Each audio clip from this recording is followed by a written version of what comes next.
Congressman Mike Johnson. Hey, Mr. Mike, how are you? Thanks for taking time for us. Hey, my friends. Good to hear your voices. There's a great picture of you on top of your Facebook page in front of a podium that says Summer of Civility. What the heck's gone wrong? Very good question. We did that. We talked about it on the program. I drafted this document back in January called the Commitment to Civility. The idea being that we've got to change the tone of public discourse in this country, and it should begin in the nation's capital in Washington. And people are so really disgusted with what happens in the Beltway all the time, and Congress should be the leader in changing that. So I've challenged other members of Congress to sign on, and as of last Thursday, 2 Thursdays ago when we left D.C., we had 120 signatures on this commitment to civility. And it's just a basic statement of principles that says that we're going to treat one another with dignity and respect. We're going to recognize that even when someone's arguing another side of a political issue or a policy matter, they're not our enemy. That's our fellow American. And in 99.9% of the cases, they're actually standing there arguing what they believe in their heart to be the right thing for the country.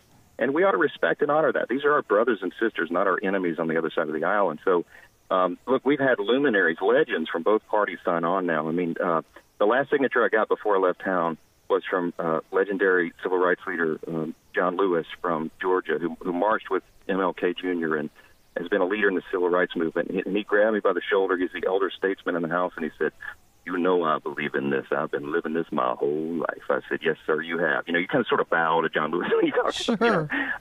But the leaders, Majority Leader Kevin McCarthy from California signed on. I mean, the biggest names in the Congress are signing on now. We're trying to change the tone, and as we've seen play out in the headlines the last several days, there's never been a more important time. And I was just going to say, so you get back from the Middle East, and the events in Charlottesville hit you between the eyes. And you had a lot of social media stuff on your own website. You had some pretty insightful thoughts. Well, yeah, as we were in Israel, I'm there with, 49 other members of Congress, and we're 8 hours ahead on the clock of what's happening, here. And we're getting the headlines as they're coming in to us. It's like the middle of the night, and just a shocking state of events and things that are happening in Charlottesville.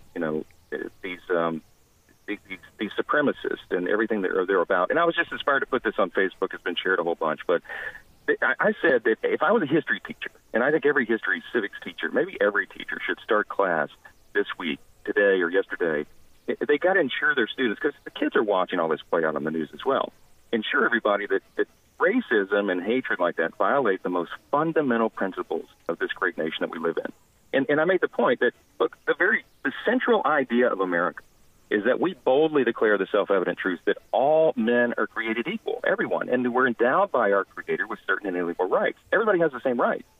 See, we recognize that every single one of us is made in the image of God. And because that's true, every single person has a dignity and value that you can't even estimate. And your value is not related in any way to the color of your skin or what neighborhood you live in or what you made on the last standardized test. It's intrinsic. It's inherent, because God gives you that value, and we recognize that in this country. And so I concluded by saying, Roger, any fool who contends that he has some sort of natural right of supremacy over his neighbors not only violates the foundational creed of the country he lives in, but he violates the greatest commandments of the God who created him. And we've got to point that out and say it boldly and with confidence and teach the next generation of Americans that we shouldn't stand for this stuff. And yet on the political left, specifically the media, over the last 24, 36, 48 hours, is trying to expand the definition of white supremacist or Nazi and pin that label on conservatives and even more specifically on the president. Yeah, it's nonsense. I heard you point out before the break, I was driving, and you noted that the president's son-in-law, Jared Kushner, who he puts in charge of lots of things in the White House, is Jewish. I mean, and so, which means his grandchildren are at least part Jewish, right? How could you say the president is anti-Semitic? It makes no sense. Mm-hmm. And I've spent a lot of time with the president over the last 7 or 8 months, and I can tell you, the man does not have a prejudiced bone in his body. I mean, I just know that about him. He doesn't care about it. He doesn't see skin color, or is not particularly enthralled at all with anyone's religious persuasion, I can tell you. So what he wants is what's best for the country. Does he always go about it in the same way that I would? Is his messaging the same as mine? No. But his mission is critically important to us, and I think we've got to unite as a country and get behind the leaders who are trying to do the right thing. And we have to do it now because we have this great urgency. And for all the reasons we know and that you guys talk about every day. Americans need to be informed, they need to be engaged, and they need to support their leaders who are trying to do the right thing.